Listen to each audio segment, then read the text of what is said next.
La provincia di Belluno ha fame di infrastrutture, di strade moderne e sicure per i residenti e i turisti che, specie in stagione, sono costretti a code interminabili di ore per percorrere poche decine di chilometri. 51 di Alemagna, 203 a Gordina o 251 della Val di Zoldo. Sono questi i veri nodi cruciali della viabilità bellunese e su questi presto sarà aperto un tavolo al Ministero delle Infrastrutture. Faremo il punto della situazione sulle varianti che sono in corso di realizzazione, quelle di Valle, Tai e San Vito, il tema legato alle due grandi varianti olimpiche che sono quella di Longarone che sta chiudendo l'iter autorizzativo di valutazione di impatto ambientale e quella anche di Cortina, soprattutto una parte indispensabile da realizzare prima dei giochi. L'occasione di poter parlare con il ministro Matteo Salvini è arrivata ieri alla posa della prima pietra del collegamento ferroviario fra la stazione di Mestre e l'aeroporto Marco Polo di Venezia, a cui Padrin ha preso parte come vicepresidente dell'Unione delle Province del Veneto. Sul tavolo del MIT Padrin porterà il tema della 203 a Gordina, che è un asse strategico della viabilità bellunese. Chiederò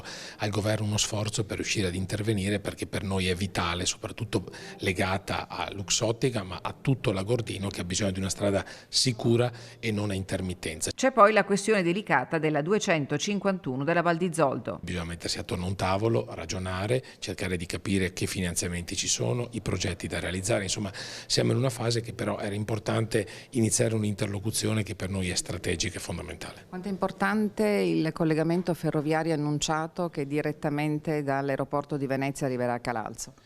Beh, quello è un altro tema che secondo me è importante. Noi abbiamo bisogno di infrastrutture, purtroppo l'abbiamo toccato con mano in maniera molto forte domenica con questo rientro eccezionale dove ovviamente la gente è rimasta in macchina per ore e ore e mi rendo conto che è sicuramente snervante, però non è facile in questo momento trovare soluzioni alternative. È chiaro che tutte le infrastrutture che possono essere realizzate, anche il treno che possa arrivare a Calalzo, è un vantaggio per cercare di togliere i veicoli sulle strade e cercare di migliorare quella che è un po' la qualità della vita dei turisti che vengono nelle nostre Dolomiti.